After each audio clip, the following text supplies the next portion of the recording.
এয়া আকাশবাণী।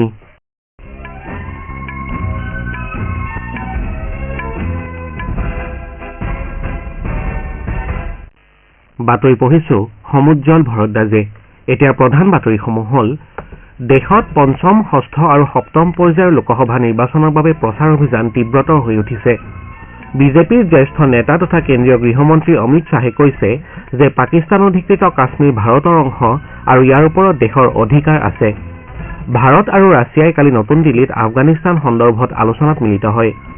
অলিম্পিকত সোণৰ পদক বিজেতা নীৰজ চোপ্ৰাই ভুৱনেশ্বৰত অনুষ্ঠিত ফেডাৰেশ্যন কাপ প্ৰতিযোগিতাৰ পুৰুষৰ জেভলিন থ্ৰত সোণৰ পদক অৰ্জন কৰিছে আৰু পাঞ্জাৱ কিংছে যোৱা নিশা IPL ক্ৰিকেট প্ৰতিযোগিতাৰ এখন খেলত ৰাজস্থান ৰয়েলছক 5 উইকেটত পৰাস্ত কৰে।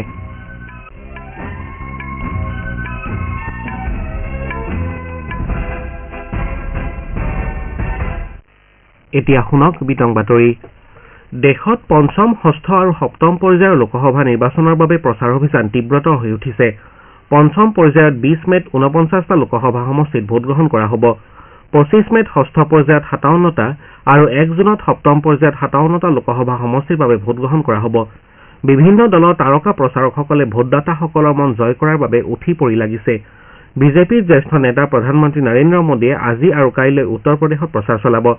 প্ৰধানমন্ত্ৰীয়ে এই দুদিনত 11টা লোকসভা সমষ্টি সামৰি 7খন নিৰ্বাচনী সভাত ভাষণ দিব। শ্ৰীমোদীয়ে আজি জৌনপুৰ, ভাদোহী, প্ৰতাপগড় আৰু আজমগড়ত জনসমাৱেশত অংশ ল'ব।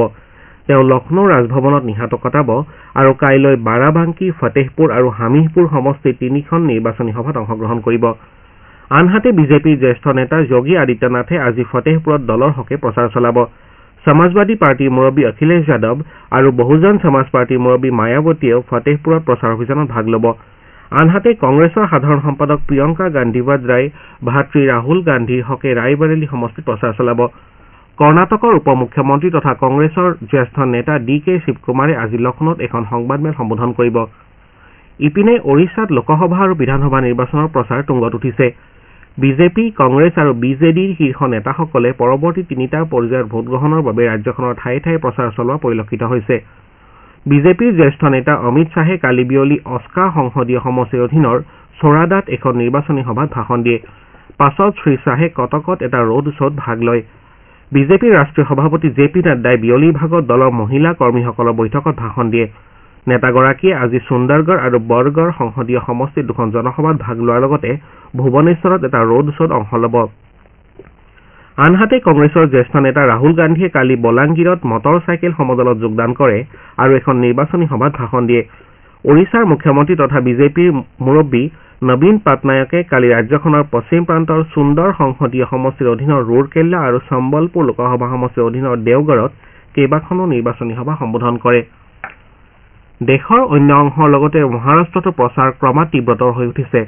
শিৱসেনাৰ সভাপতি উদ্ধৱ ঠাকৰে কালি নাছিকত এখন নিৰ্বাচনী সভাত অংশ লৈ কয় যে বালাচাহেবে তেওঁক শিৱসেনাৰ দায়িত্ব অৰ্পণ কৰি থৈ গৈছে। তেওঁ কয় যে মহাৰাষ্ট্ৰৰ জনসাধাৰণে প্ৰধানমন্ত্ৰী নৰেন্দ্ৰ মোদীক বিশ্বাস কৰিছিল যদিও তেওঁ অমিত শ্বাহৰ সৈতে লগ হৈ ৰাজ্যখনৰ জনসাধাৰণক প্ৰবঞ্চনা কৰিছে। প্ৰধানমন্ত্ৰী নৰেন্দ্ৰ মোদীয়ে লৰেন্স ৱঙক ছিংগাপুৰৰ প্ৰধানমন্ত্ৰী হিচাপে কাৰ্যভাৰ গ্ৰহণ কৰাৰ বাবে অভিনন্দন জ্ঞাপন কৰিছে। সামাজিক মাধ্যমৰ এটা পোষ্টত শ্ৰীমোদীয়ে ভাৰত ছিংগাপুৰ কৌশলগত সহযোগিতাক অধিক আগবঢ়াই নিয়াৰ বাবে শ্ৰী ৱঙৰ সৈতে ঘনিষ্ঠভাৱে কাম কৰিবলৈ আগ্ৰহী বুলি প্ৰকাশ কৰে। উপৰাষ্ট্ৰপতি শ্ৰী জগদীপ ধনখৰ আৰু প্ৰধানমন্ত্ৰী নৰেন্দ্ৰ মোদীয়ে জ্যেষ্ঠ কংগ্ৰেছ নেতা তথা গুজৰাটৰ প্ৰাক্তন ৰাজ্যপাল ডক্টৰ কমলা বেনিৱালৰ মৃত্যুত গভীৰ শোক প্ৰকাশ কৰিছে। সামাজিক মাধ্যমৰ এটা পোষ্টত শ্ৰী ধনখৰে ডক্টৰ বেনিৱালক এগৰাকী দক্ষ প্ৰশাসক আৰু মহিলা সবলীকৰণৰ উদাহৰণ বুলি অভিহিত কৰে। প্ৰধানমন্ত্ৰী মোদীয়ে সামাজিক মাধ্যম যোগে দিয়া এটা শোকবাৰ্তাত কয় যে ৰাজস্থানৰ ৰাজনীতিত তেওঁৰ উল্লেখযোগ্য বৰঙণি আছে। ডক্টৰ বেনিৱালৰ মৃত্যুত ৰাজস্থানৰ ৰাজ্যপাল কলৰাজ মিশ্ৰ, মুখ্যমন্ত্ৰী ভজনলাল শৰ্মা আৰু প্ৰাক্তন মুখ্যমন্ত্ৰী অশোক গেহলটকে ধৰি অন্যান্য নেতাসকলেও শোক প্ৰকাশ কৰিছে। প্ৰয়াত বেনিৱালে গুজৰাটৰ উপৰি ত্ৰিপুৰা আৰু মিজোৰামৰ ৰাজ্যপাল হিচাপে কাৰ্যনিৰ্বাহ কৰিছিল। 7 বাৰকৈ বিধায়ক হিচাপে নিৰ্বাচিত ডক্টৰ বেনিৱালে ৰাজস্থানৰ উপ মুখ্যমন্ত্ৰীৰ দায়িত্ব গ্ৰহণ কৰিছিল। শ্ৰোতাসকলে বাতৰি শুনিছে আকাশবাণীৰ পৰা।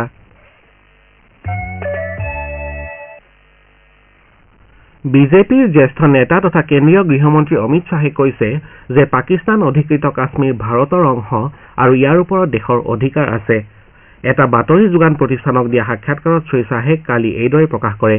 তেওঁ কয় যে পাকিস্তান অধিকৃত কাশ্মীৰ ভাৰতৰ অংশ কিয়নো সমগ্ৰ কাশ্মীৰক ভাৰতৰ সৈতে অন্তৰ্ভুক্ত কৰা হৈছিল।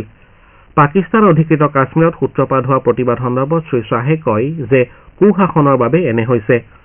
আম আদমী পাৰ্টীৰ মুৰব্বী অৰবিন্দ কেজৰিৱালে দলে পৰ্যাপ্ত ভোট লাভ কৰিলে তেওঁ কাৰাগাৰলৈ যোৱাৰ আৱশ্যকতা নাথাকে বুলি কৰা দাবী সম্পৰ্কীয় এটা প্ৰশ্নৰ উত্তৰত গৃহমন্ত্ৰীগৰাকীয়ে কয় যে তেওঁ এয়া সৰ্বোচ্চ ন্যায়ালয়ৰ স্পষ্ট অৱমাননা বুলি বিশ্বাস কৰে। ভাৰত আৰু ৰাছিয়া কালি নতুন দিল্লীত আফগানিস্তান সন্দৰ্ভত দ্বিপাক্ষিক আলোচনাত মিলিত হয়। বিদেশ মন্ত্ৰালয়ৰ তথ্য অনুসৰি আফগানিস্তানত থকা ৰাছিয়াৰ ৰাষ্ট্ৰপতিৰ বিশেষ কটকী জামিৰ কাবুলভ আৰু ভাৰতৰ বিদেশ মন্ত্ৰালয়ৰ পাকিস্তান, আফগানিস্তান আৰু ইৰাণ বিভাগৰ যুটীয়া সচিব JP সিঙে আফগানিস্তানৰ সাম্প্ৰতিক পৰিস্থিতিৰ বিষয়ে আলোচনা কৰে। আলোচনা কালত উভয় পক্ষই আফগানিস্তানৰ জনসাধাৰণৰ কল্যাণৰ বাবে উন্নয়নমূলক সাহায্য প্ৰদানৰ প্ৰয়োজনত গুৰুত্ব আৰোপ কৰে। নতুন দিল্লীত কালিৰে পৰা দ্য ইণ্ডিয়া স্কিলছ 2024 শীৰ্ষক ভাৰতৰ সৰ্ববৃহৎ দক্ষতা প্ৰতিযোগিতা আৰম্ভ হৈছে। প্ৰতিযোগিতাৰ 4টা দিনত 30খন ৰাজ্য আৰু কেন্দ্ৰীয় শাসিত অঞ্চলৰ 900ৰো অধিক ছাত্ৰ ছাত্ৰীয়ে পৰম্পৰাগত শিল্পকৰ্মৰ পৰা আৰম্ভ কৰি শেহতীয়া প্ৰযুক্তিলৈকে 61টা ভিন্ন ক্ষেত্ৰত দক্ষতা প্ৰদৰ্শন কৰিব। উদ্বোধনী অনুষ্ঠানত অংশগ্ৰহণ কৰি দক্ষতা বিকাশ মন্ত্ৰালয়ৰ সচিব অতুল কুমাৰ তিৱাৰীয়ে এই প্ৰতিযোগিতাক যুৱক যুৱতী তথা উদ্যোগ উভয়ৰে বাবে বিশেষ সুযোগ বুলি অভিহিত কৰে। এই অনুষ্ঠানৰ লক্ষ্য হ'ল ৰাষ্ট্ৰ নিৰ্মাণৰ বাবে দক্ষতা বিকাশৰ তাৎপৰ্যত গুৰুত্ব আৰোপ কৰা। ইণ্ডিয়া স্কিলছৰ বিজয়ীসকলে উদ্যোগ জগতৰ শ্ৰেষ্ঠ প্ৰশিক্ষকসকলৰ সহায়ত অহা ছেপ্টেম্বৰত ফ্ৰান্সৰ লিয়নত হ'বলগীয়া ৱৰ্ল্ড স্কিলছ প্ৰতিযোগিতাৰ বাবে প্ৰস্তুতি চলাব। ৱৰ্ল্ড স্কিলছত 70খনতকৈ অধিক দেশৰ 1,500 প্ৰতিযোগীয়ে ভাগ ল'ব। এখন চৰকাৰী বৈঠকত ভাগ লোৱাৰ পাছতে কালি গুলীবিদ্ধ হোৱা শ্লোভাকিয়াৰ প্ৰধানমন্ত্ৰী ৰবাৰ্ট ফিকৰ অৱস্থা এতিয়াও সংকটজনক হৈ আছে। দেশখনৰ মন্ত্ৰী মাটুছ চুটাজ এষ্টকে এই আক্ৰমণক দেশখনৰ ওপৰত হোৱা আক্ৰমণ বুলি অভিহিত কৰে। আক্ৰমণকাৰীয়ে শ্ৰীফিকক লক্ষ্য কৰি 5বাৰ গুলী চলোৱা বুলি তেওঁ জানিবলৈ দিয়ে। মন্ত্ৰীগৰাকীয়ে এই ঘটনাক গণতন্ত্ৰৰ ওপৰত হোৱা আক্ৰমণ হিচাপে উল্লেখ কৰি দেশখনৰ উপ প্ৰধানমন্ত্ৰীক আজি নিৰাপত্তা পৰিষদৰ বৈঠকৰ জৰিয়তে পৰিস্থিতিৰ মূল্যায়নৰ বাবে আহ্বান জনাব বুলি প্ৰকাশ কৰে। অলিম্পিকত সোণৰ পদক বিজেতা নীৰজ চোপ্ৰাই কালি ভুৱনেশ্বৰত অনুষ্ঠিত ফেডাৰেশ্যন কাপ প্ৰতিযোগিতাৰ পুৰুষৰ জেভলিন থ্ৰত সোণৰ পদক অৰ্জন কৰে। 26 বছৰীয়া চোপ্ৰাই প্ৰতিযোগিতাৰ প্ৰাৰম্ভিক ৰাউণ্ডত সংঘৰ্ষ কৰিবলগীয়া হয় আৰু প্ৰথম 3টা ৰাউণ্ডৰ অন্তত দ্বিতীয় স্থানত থাকে।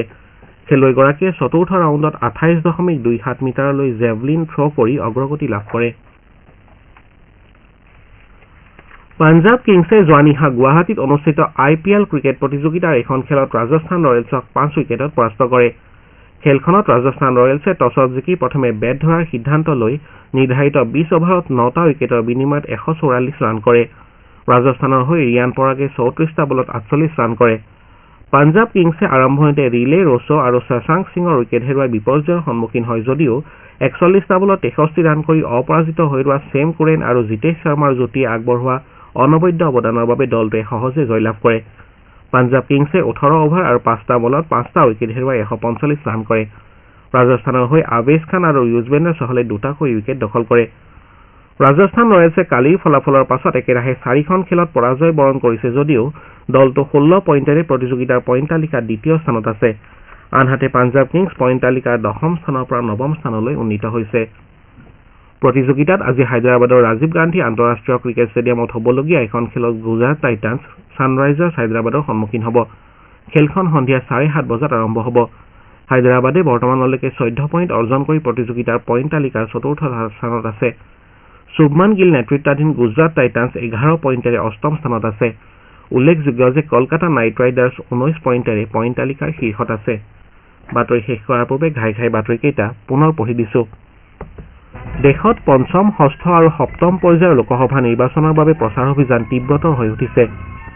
বিজেপিৰ জ্যেষ্ঠ নেতা তথা কেন্দ্ৰীয় গৃহমন্ত্ৰী অমিত শ্বাহে কৈছে যে পাকিস্তান অধিকৃত কাশ্মীৰ ভাৰতৰ অংশ আৰু ইয়াৰ ওপৰত দেশৰ অধিকাৰ আছে। ভাৰত আৰু ৰাছিয়া কালি নতুন দিল্লীত আফগানিস্তান সন্দৰ্ভত আলোচনাত মিলিত হয়।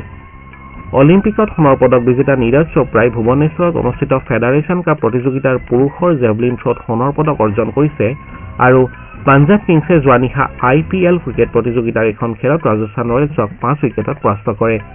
আমাৰ এতিয়াৰ বাতৰি ইমানতে অন্ত পৰিল। নমস্কাৰ।